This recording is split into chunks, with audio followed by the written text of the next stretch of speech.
When it comes to the history of Disney's animated feature films, there are quite a few with troubled histories. Whether it's the abandoned original version of Beauty and the Beast, the cut story elements of Aladdin, or even the controversy surrounding the inspiration for The Lion King. But none of these even come close to the behind-the-scenes drama and chaos of the Black Cauldron. It's a story that encompasses more than the film itself, as it takes place during one of the most troubling times at the Walt Disney Animation Studio. Even going beyond the film's history are the many cut scenes that have yet to see the light of day, which in the second half of this episode we'll solve once and for all. So let's go back to Disney's pre-Renaissance era and take a deep dive into the history of the Black Cauldron, Disney's classic that should have been.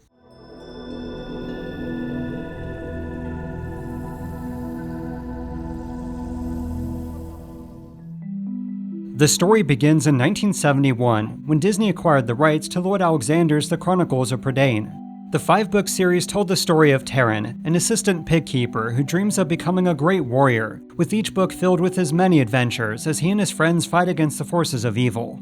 This series also drew heavily on Welsh mythology, and many compared its fantasy elements, wide cast of characters and world building to The Lord of the Rings and the works of C.S. Lewis. So The Chronicles of Prydain was all but destined for a film adaptation, and it just so happened that a certain Disney president was searching for the company's next animated feature film epic. Hello, I'm Randy Cartwright, and this is Ron Miller. Randy, how are you? Good to see you. This is Randy. Great way to start the film. The rights acquisition for the series was spearheaded by then Disney president Ron Miller, as he believed the stories contained a wealth of on-screen potential. He even went so far as saying the series could very well be the Snow White of a new generation. So in the early 70s, Disney commissioned Mel Shaw, one of the company's legendary storyboard artists, to condense the entire 5-book series into a workable cinematic story. The end result was nearly 250 individual pastel sketches featuring key moments of Lloyd Alexander's epic fantasy. As initially envisioned, the plan was to have these paintings serve as the foundation for the animated feature's visuals and story beats. However, even by the mid-70s, aside from these conceptual paintings, the project was still in pre-production limbo. You see, the series was acquired during a very rocky time within Disney's animation department, both in terms of production quality and morale. The primary factor was the passing of Walt Disney, which was still a very recent memory, and his lack of guidance and influence was sorely missed in the company's animated feature film canon. True, movies like The Aristocats and Robin Hood were still quality animated films, but they were also criticized for leaning a bit too much into comedy. Some even went so far as calling them a collection of sitcom sequences, lacking the emotional depth and Disney charm of those in the past. However, Walt's passing affected more than just the animated films themselves, as it led to a divisive rivalry among 3 primary groups, or generations within Walt Disney feature animation. But to fully understand, we have to briefly cover the evolution of the animation department itself. Let's take a look at this film, fellas. I think we can learn something from it. Walt's original team of artists and animators were known as the 9 Old Men, and together they revolutionized the medium with their 12 key principles of animation.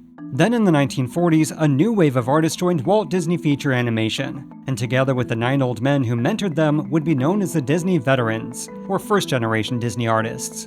However, in the 1950s, Walt Disney's focus began to shift away from animated films to the theme parks. So it was these Disney veterans who took over the mantle, so to speak, as although Walt still supervised the animated films, they were given the responsibility of handling many of the creative decisions. Flash forward a couple decades later to the early 1970s, with the second-generation Disney artists. You see, many of the Disney veterans were beginning to retire, or plan to do so in the very near future, so these newcomers were selected to carry on their legacy. One of the artists of the second generation was Don Bluth, who is revered as the so-called future of Walt Disney Animation.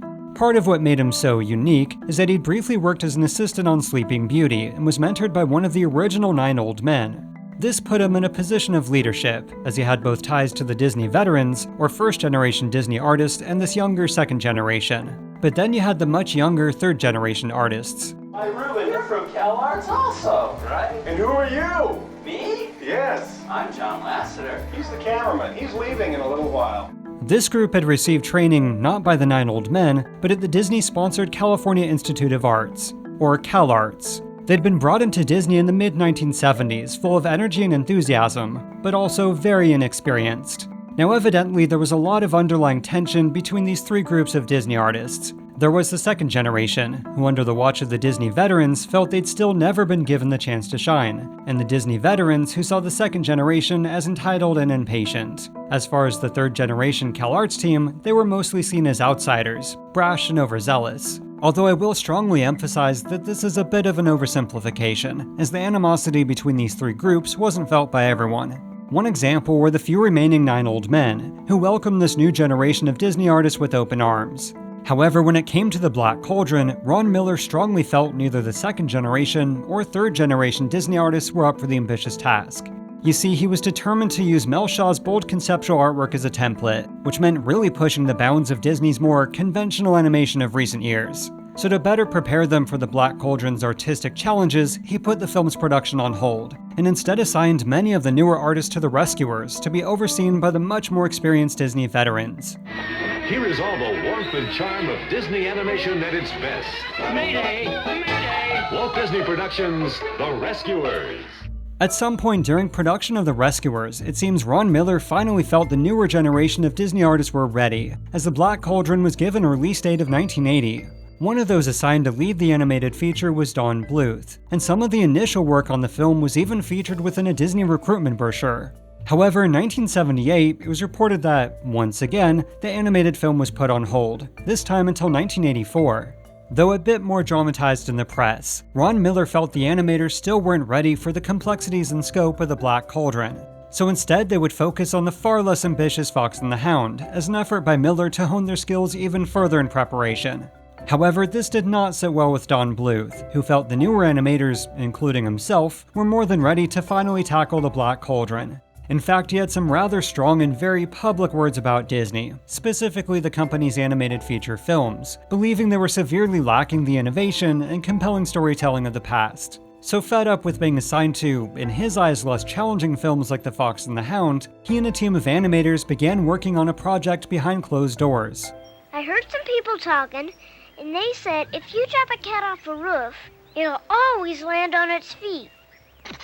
The film was Banjo the Woodpile Cat, which Don Bluth felt did provide the artistic challenges he and his team weren't getting from Disney. However, Ron Miller eventually found out about this after-hours project and wasn't too happy, as even though it wasn't technically being made on company property, he saw it as a sign of disloyalty. There was also growing hostility towards Bluth among the other Disney animators, as those under his leadership believed he was showing favoritism to those working on Banjo. Many also believed he'd pushed Eric Larson, one of the few remaining 9 old men, out of directing the small one. So with tensions in the animation department at an all-time high, and right in the middle of production on The Fox and the Hound, he left Disney to start up his own animation studio. He also took half of the new Disney animators with him, which caused quite a stir within the company. It not only set back the release of The Fox and the Hound by 6 months, but also Mickey's Christmas Carol by a year. However, undeterred, production on the Black Cauldron did finally commence in 1980, with the initial budget of $15 million. Animation is a continuing process. The young artists of today can draw from the wealth of past experience and bring their own contributions to new projects, like the Black Cauldron. Now it's worth stressing that initially, production on the Black Cauldron was pretty straightforward. CalArts alumni John Musker was chosen as the ambitious film's director, with longtime Disney animator Art Stevens, who co-directed The Fox and the Hound, signed on to produce. English novelist Rosemary Ann Sisson was hired to write the script, which was now to be an encapsulation of the first 2 books of the 5-book series. As a way to harken back to the glory days of Disney animation, Ron Miller made the decision to have the Black Cauldron filmed in 70mm. This hadn't been done since Sleeping Beauty and was a very expensive process, but for such an epic story, it seemed more than appropriate. When it came to the film's art direction, initially those assigned to the character designs were encouraged to really think outside the box. This was especially true of the Horn King, as remember, the idea was to go beyond what Disney had ever done before visually. Tim Burton, Backman, you see his shirt. He's the one who did that. Tim Burton's soon to go on Black Cauldron.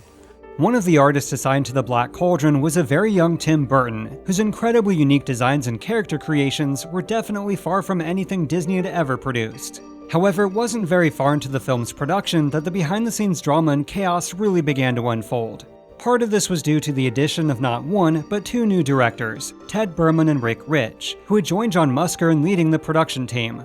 but they'd also just so happened to direct The Fox and the Hound alongside Black Cauldron producer Art Stevens. This immediately led to friction over the story direction and character designs, a tug-of-war between the Disney veterans, the few remaining second-generation artists, and the CalArts team. The drama soon got word to Ron Miller, so he made the decision to replace Art Stevens as the movie's producer with layout artist Joe Hale, who he felt was more capable in keeping everyone in line. But to make things even more convoluted, Art Stevens then joined the other Disney veterans to become the Black Cauldron's fourth director, so the term "too many cooks in the creative kitchen" is a pretty apt metaphor. One of our problems was that there were so many characters and so much story that it was kind of a case of taking all of this material and condensing it into one story that we could put on the screen. Even with a new producer, the younger Disney artists were slowly but surely pushed away from many of the Black Cauldron's creative decisions. One example was the rejection of every single piece of Tim Burton's conceptual work, so he was eventually taken off the project. Then there was the incident when John Musker came into work one day to find all of his animation sequences gone from his office. So citing creative differences, he left the Black Cauldron in favor of directing another in-development project, Basil of Baker Street. Disney legend Glenn Keane was another newcomer on the Black Cauldron, but after his ideas were constantly rejected, he was asked to leave and go work on something else. So he joined Ron Clements, yet another artist who had left over creative differences to work on Basil of Baker Street, which, if you haven't already figured out, was the original name for the Great Mouse Detective. But to make matters even worse, the Disney veterans were really struggling to decide on what direction to take the character designs. So they reached out to Milk Hall, one of the retired members of the Nine Old Men, to redesign the majority of the characters. The problem was that no one bothered to supply him with any of the film's concept art, and his area of expertise had always been refining character designs, not creating them from scratch. This led to a Horn King that resembled a sort of undead male Maleficent, an Elanwi that was basically a mixture of Tiger Lily and Alice, a Terran that could have been Mowgli's older brother, and a Fluter Flam that could have been Roger's long-lost brother. The team did wind up refining the Horn King and Fluter Flam to be a bit more original, but Elanwi and Terran remained virtually the same. So, Islandry and Terran come from very, very different backgrounds. She's a princess, and he's a farm boy. He's an assistant pig keeper to this little character right here, little Henwin. He's absolutely enchanting. Now, who does he remind me of? Me.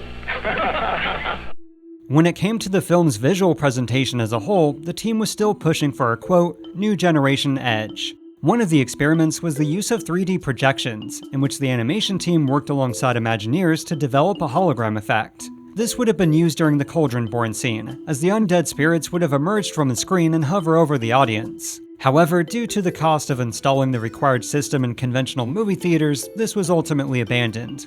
The one innovation that did make it into the movie was the use of CGI, or computer-generated imagery. You see, artist Michael Pereza was yet another animator who left the Black Cauldron for the Great Mouse Detective. But for once, it wasn't over creative differences, but to spearhead the use of this new form of technology for the Sherlock Holmes-inspired animated film. At some point, producer Joe Hale was shown what the animators were doing, and he was so impressed that several elements of the Black Cauldron would also utilize this bustling new technology. By 1984, production on the Black Cauldron was still going full speed ahead, but its budget had grown from the initial $15 million to over $40 million. Part of this was due to a number of extensive rewrites and scrapped animation, as again, they were trying to encompass 2 entire books of a 5-book series into a 90-minute movie.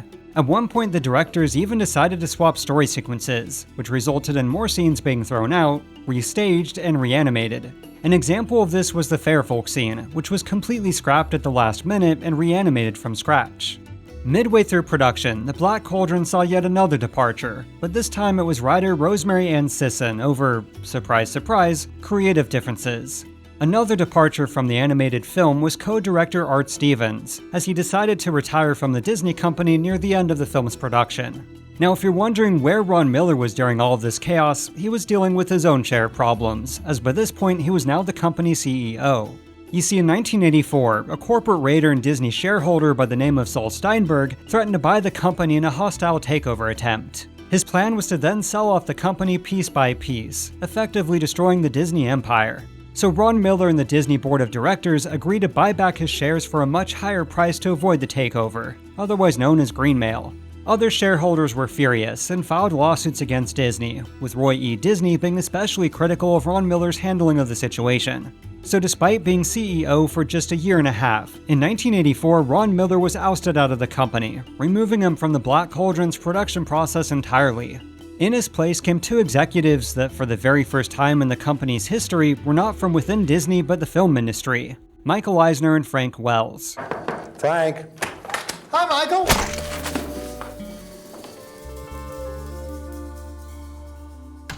To oversee production of Walt Disney Animation, which included the very troubled Black Cauldron, was ex-Paramount Studios executive Jeffrey Katzenberg. However, it's important to stress that Katzenberg came from the world of live-action filmmaking, not animation, and this led to yet another major setback for the Black Cauldron. You see, the film's incredibly dark tone was one of the few aspects of Mel Shaw's conceptual paintings and the original vision for the film as a whole that wasn't lost in all the production changes. But it also featured scenes of graphic violence that were far more intense than anything ever seen in a Disney movie.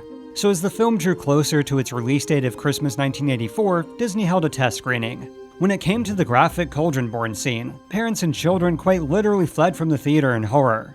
The animated film was also screened for Roy Disney, who was disturbed at the dark tone, level of violence, and had a tough time understanding the story in general. First couple of weeks I was at the studio, I saw The Black Cauldron. It was a very dark movie and a very troubled movie.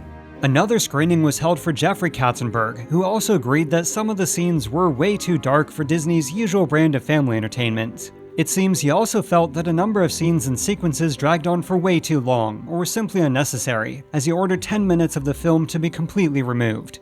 Initially, producer Joe Hale rejected what he saw as a ridiculous demand, as edits were always done in the storyboard or like-a-reel stage, long before the scenes had been painstakingly animated and expensively colored in. However, Jeffrey Katzenberg disagreed and took it upon himself to begin physically editing the scenes he wanted trimmed. Horrified, Joe Hale went straight to Michael Eisner, who was able to convince Jeffrey Katzenberg to stop, but he still demanded that 10 minutes had to be cut from the Black Cauldron, so the film was delayed until summer of 1985 to do it as delicately as possible. That black-hearted devil. Walt Disney Pictures presents The Black Cauldron. After 5 years of production, over a decade if you count the preliminary work, The Black Cauldron was finally released into theaters on July 26, 1985. It was Disney's first ever PG-rated animated film, and with an estimated final cost of $44 million, the most expensive animated film ever made. Now, despite popular belief, the film was far from a critical disaster, with many praising its animation and music, even calling it a return to the Disney classic tradition. The rest saw it as simply mediocre, neither Disney's best or Disney's worst, a solid animated film, but far from the next Snow White. Although even those who praised the film agreed with Jeffrey Katzenberg's sentiment that given the source material, by and large it was a missed opportunity. Even the book's author Lloyd Alexander said it bore no resemblance to a series, but still found it enjoyable. The one thing everyone did agree upon was its grim tone, with many feeling it was far too dark and scary to be considered a family film. This new film is close. It's called The Black Cauldron, and I'm happy to say that I really did like this movie because one moment I was sitting there thinking profound film critic type thoughts about the future of animation and whether this would make it or not. The next minute, I was into the story itself and really having a good time. However, when it came to the film's financial success, that's a whole other story, as the film debuted at number 4 at the box office, and within 2 weeks wasn't even within the top 10. Ironically, it was outperformed by Pee-wee's Big Adventure, which rose to number 3 and stayed there for 5 weeks, a movie that just so happened to be directed by a certain former Black Cauldron artist, Tim Burton. It was even outdone by the Care Bears movie, probably the biggest blow of them all. Disney was so embarrassed by how it did at the box office that it would be the only entry into their animated film canon not to be officially re-released into theaters. At least, not as The Black Cauldron. Disney Pictures presents a brave young hero with dreams of valor on a quest to save a beautiful princess. Together, they're on a mystical journey, looking for the secret that would free them from the power of an evil king. Lauren, the sword! No! No! Walt Disney's animated adventure, Taran and the Magic Cauldron. You see, for the summer of 1990, Disney planned on releasing a new version of the film, Taran and the Magic Cauldron. It was basically an attempt to rebrand the movie, in which they simply used the poster and translation for its original 1985 release in Germany. They even had a special line of merchandise ready to release alongside this magical new-ish adventure. But when Disney experimented with a handful of test screenings that January, the results were pretty lackluster, and this whole campaign was completely abandoned. All through the 80s and 90s, even as Disney began releasing and re-releasing their animated films on home video, the Black Cauldron was consistently given the cold shoulder. The only way to even see the film was through bootleg VHS copies and the occasional screening, but those were few and far between. In fact, aside from appearing within Disneyland Paris's Castle Mystery Tour, which was designed prior to the film's release, it seemed Disney was all but determined to bury any evidence of the Black Cauldron's existence. It wouldn't be until 1998, over 13 years after its original release, that the quote-unquote lost Disney film was finally available to own on home video. Although, let's be honest, releasing it as part of the Masterpiece Collection was pretty darn ironic and a little hypocritical.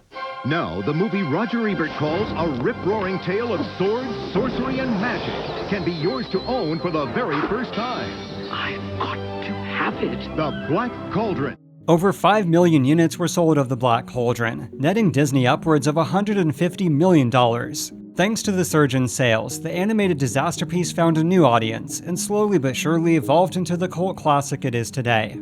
The Black Cauldron may have been a disaster upon release, but it would provide the necessary motivation and key players that led to the Disney Renaissance era. And I said, look, I'm here, I'm not going away, and I'm more than happy to learn and take the time and be educated by you. After the whole film cutting incident, and with the help of many of those once involved in the Black Cauldron, Katzenberg wound up becoming a major driving force behind some of Disney's most beloved animated films of all time. So whether you love it, hate it, or fall somewhere in between, take a moment to give thanks to the Black Cauldron as the Disney low that led to its mountaintop high. The end. Or is it?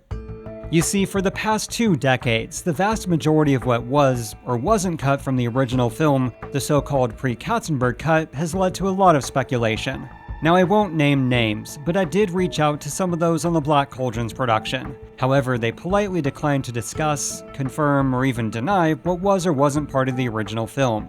So I decided to take matters into my own hands, and while I won't reveal how I came into possession of what I'm about to show you, I think it's about time to solve the mystery once and for all.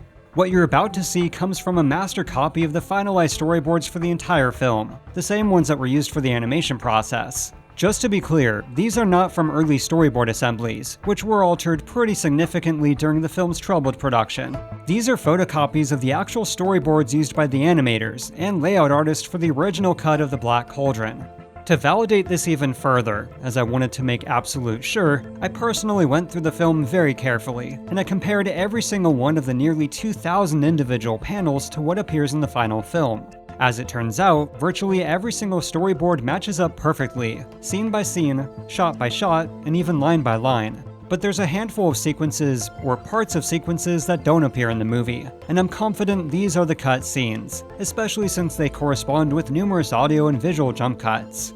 Now, for the sake of transparency, it is possible some of what you're about to see was animated, but never part of the infamous Katzenberg cuts. For instance, the Little Mermaid's castle scene had a few additional shots and sequences that were animated, but cut prior to the ink and painting process, so some of these may fall into that category. However, since we know at least a whopping 10 to 12 minutes were cut from the final version of the movie, I think the vast majority, if not all of these, were part of the infamous Katzenberg cuts. So with all that being said, let's dive in, because there's a lot to cover.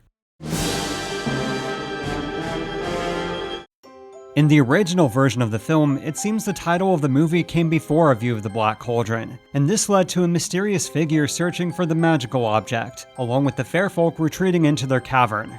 This would transition to the scene at the cottage, which had Terran staring out the window in a daydream as the clouds take the shape of a great battle.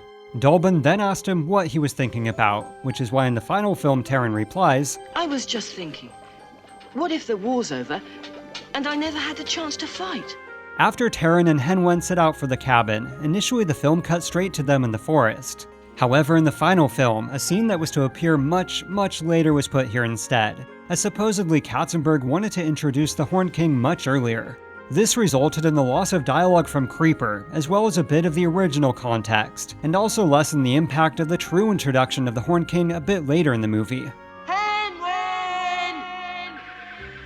If you've ever been curious about this awkward edit, there was initially a bit more of Taran searching for Hen Wen. In fact, a few frames of this was actually featured within a TV special.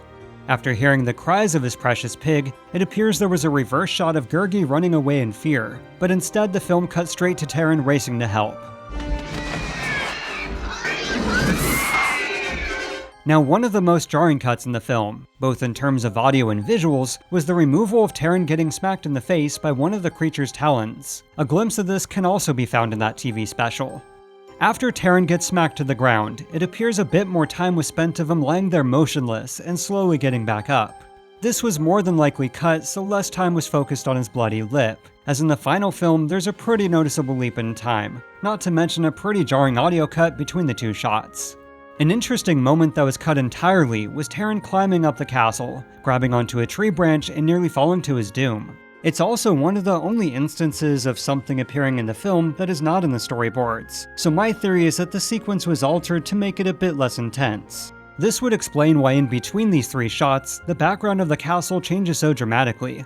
It's also worth mentioning that the scene is featured within the comic book adaptation, which was based off an earlier cut of the film. Just as Taran is about to enter the castle, there's a group of guards walking the halls which force him to remain hidden, but this was cut more than likely to improve the pacing. After he does enter the castle, he's once again forced to take cover, only this time behind some barrels. One of the lengthier cut sequences occurred after the close encounter with the vicious dog, as immediately after, Taran trips over some pots and pans and tumbles down the stairs. The henchman and his dog hear this and race to see what's going on, but just as Taran is about to be discovered, a mouse appears and distracts the vicious guard dog. This explains why in the final film he leans against a wall. Then the next time we see him moments later, he's in front of a completely different wall, which of course has the secret passageway door. Oh yeah, there's also a shot missing of Taran sneaking above the dining hall.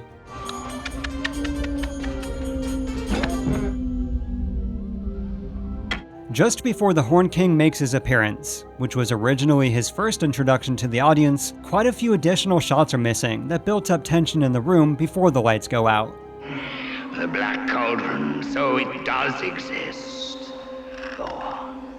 Yes. As evidenced by a pretty noticeable audio and visual jump cut, the storyboards indicate the vision sequence was trimmed down a bit. Also, going off the extended audio clip from the storybook adaptation, not to mention another pretty obvious jump cut, it's also evident that the scalding water hitting the Horn King's face was shortened to make it a bit less graphic. The next missing footage occurs a bit later, once inside the burial chamber. Are you alright? Well, come on then. Help me look around. For whatever reason, a shot was cut of Eilonwy telling Taran not to touch anything as it might have a curse on it, which is a bit puzzling since it explains her overreaction a bit later. In one of the most cleverly disguised cuts, after discovering the magic sword, Taran suddenly jerks his head. The way it's cut makes you think he's reacting to a noise coming from the other side of the room, but in reality he was reacting to Eilonwy startling him by asking him whether he'd found anything. We then would have cut to Eilonwy reaching a dead end, but just as she's about to admit she hasn't found anything either, suddenly they both hear noise coming from the other side of the room. They both then race to the hole in the wall, which is where the film cleverly picks back up. Now look, you seem an intelligent sort of chap to me. The first of many cut lines from Fluter Flam occurs just before he spots the skeleton along the wall, with Eilonwy and Taran's introduction to the helpless captive also cut a bit short. Now we have to take a brief detour and cover one of the Black Cauldron's most infamously alleged cutscenes, because as it turns out, based on what I have, it's a complete myth. You see, many believe when Taran discovers the magic of his sword, he originally murdered the guard, but that the scene was reanimated for the infamous Katzenberg cuts. They also claim that Taran jumping in the air is leftover animation of Taran jumping over the guard's lifeless body. However, based on the visual evidence, the scene always played out just how it appears in the final film. Taran is simply jumping for joy. That's it. I know what you're thinking. Well, Mark, this could just be a storyboard of the revised scene, and I can already hear the comment section swelling with a case of the, actuallys. But all these storyboards come from the same set of photographs, which also contain revision dates, and none of the ones that are listed go further beyond July of 1983. The changes demanded by Jeffrey Katzenberg didn't occur until late 1984, well over a year after the last revision date and near the end of the film's production. Heck, he wasn't even part of the company until September of 1984. This is also how it appears in the comic book adaptation, which again was based off an earlier cut of the film before the drastic cuts. Now with that being said, there was quite a bit cut from their escape of the castle. Quick! Up here! The guard yelling "there they are" is more than just a voice in the background, as it was actually the beginning of a brief chase sequence through the tunnels. Initially, the upward shot of Fluter Flam being chased by the dog and swinging to the other side weren't back to back. The camera continued to pan over to a guard on top of a platform holding a barrel, which he would have thrown at Terran, who then used his magic sword to send him falling to his doom. Yet another cut part of the sequence took place after Terran stabs the barrels of rum to get away from the guards. The bad guys of course slip and slide, but one of them would have called on to his men to get Terran, before being squirted in the eyes with the flowing alcohol. Terran stands at the doorway laughing, but he's interrupted by Princess Eilonwy calling out to him, and this is where the film picks back up as he shuts the door. Terran then giddily runs towards her as he jumps up and down from all the excitement, so I imagine these were cut to give the sequence higher stakes and more urgency.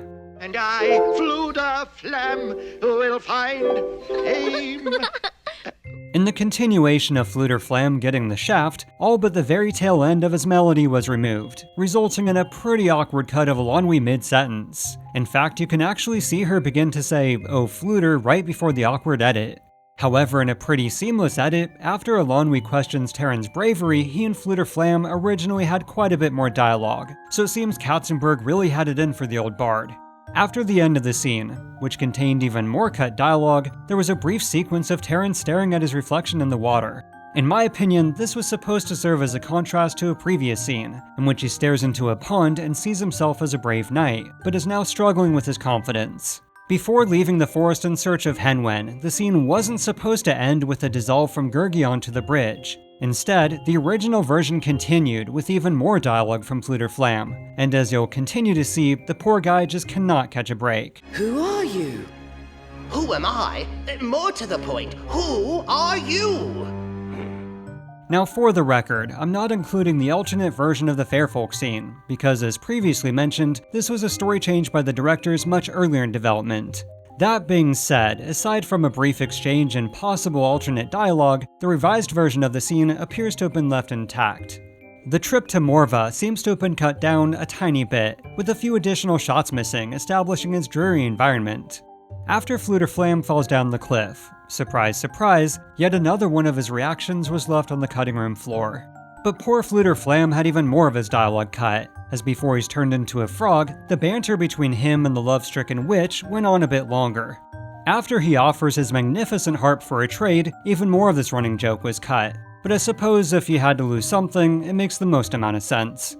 However, a baffling removal was Eilonwy offering her precious bauble as a trade, only for the witch to then use her magic to make a bunch of her own, much like she does with the others in the group. Its removal gives the impression that Eilonwy's the only one to not offer up something, which makes her appear a bit selfish. But this does explain the awkward edit between the witch releasing the birds and the jump cut of Gurgi chasing her down after having walked away from Eilonwy. This leads to the only real instance of the storyboard showing a sequence that is in the movie, but with an obvious revision, as instead of an apple, they show Gurgi handing the witch what appear to be insects, but minus a reaction shot and some additional dialogue, it plays out identically. There was also more to the sequence of the onslaught of cauldrons after Terran yells for them to duck. It's a pretty seamless edit and was just a little more chaos of the cauldrons flying around, but it did result in yet another cut reaction from Fluter Flam.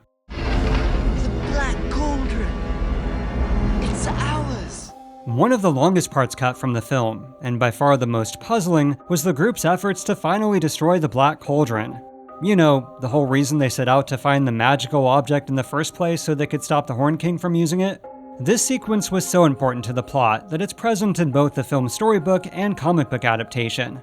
But for whatever reason, this was deemed as unnecessary, and its absence results in a pretty major jump cut, as well as a rather confusing line from the witch if you didn't know the context. What funny little ducklings! Does they know the Black Cauldron is indestructible?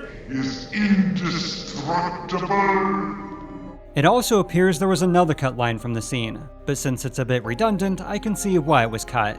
I guess. Once Dolly disappears, Fluter Flam and Gurgi yell at the fairy and throw him a few insults. This explains another awkward cut, as in the final film the two are standing up and appear to have just finished speaking. Moments later, Taran tells the group he can't ask them to make any more sacrifices, but why this was removed to save a whopping 2 to 3 seconds at the cost of an obvious jump cut is beyond me. My, such a brave pants group.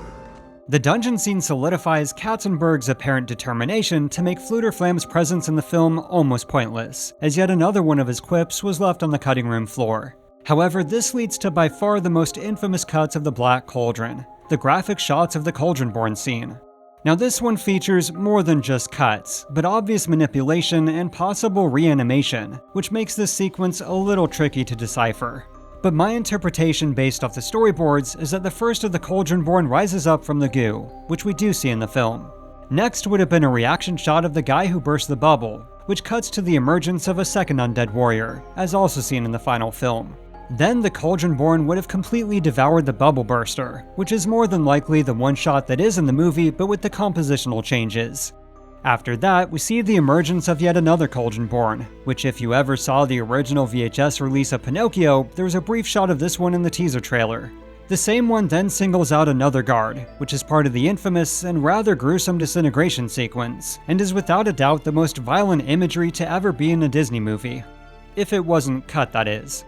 There was also more to the March of the Deathless Warriors, as the Horn King tells them to spare no one, before Creeper admires what he sees as a truly beautiful sight. But contrary to popular belief, based on the evidence in my possession, no other guards were killed, and the shot of them running away was always part of the original film. Taran also apparently had an additional sentiment to Eilonwy that was cut, and to the surprise of no one, there was another quip from Flutterflam. Taran, no, you can't! My mind is made up. Master. If you've always wondered why Flutterflam seemingly had no problem with Taran jumping into the cauldron, I'll give you one guess as to why. Gurgi's self-sacrifice also had a bit more additional dialogue, which made the scene far more emotional, but this was more than likely cut to make his apparent death a little less devastating for the children watching. Also, just to clear up another myth, the Horn King's demise wasn't any more graphic than how it appears in the final film, although it does seem there was a moment in which Eilonwy and Flutter think Taran has been killed. The escape from the castle was also trimmed down, in which the death of the Horn King's dragon was a bit longer, as well as a few additional shots of the group avoiding the destruction, although this does result in a pretty obvious jump cut. Gurgi. Why is the poor duckling so sad?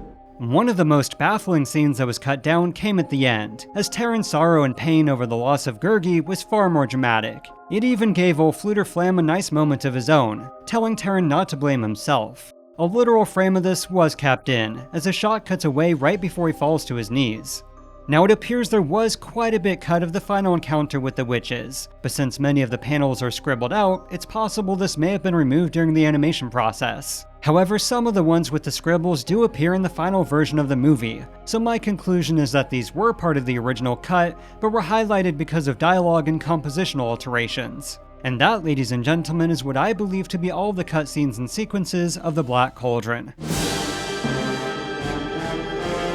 Now personally, my biggest takeaway is that even if the film had been released without all these slices and dices, by and large, I don't think it would have had a tremendous impact on the film's reception or box office performance. I realize that's blasphemy, as over the years many have contended that it was the cutscenes that were to blame, and the sole reason for its fall into obscurity among the Disney animated feature film canon. Now obviously it would have given the characters a bit more depth, and several scenes would have had a much better emotional payoff, and of course less awkward jump cuts. However, I think there were simply far too many issues at the core of the film's production, which in turn led to the film's narrative problems and questionable creative choices, and the cutscenes would not have just magically made that all go away.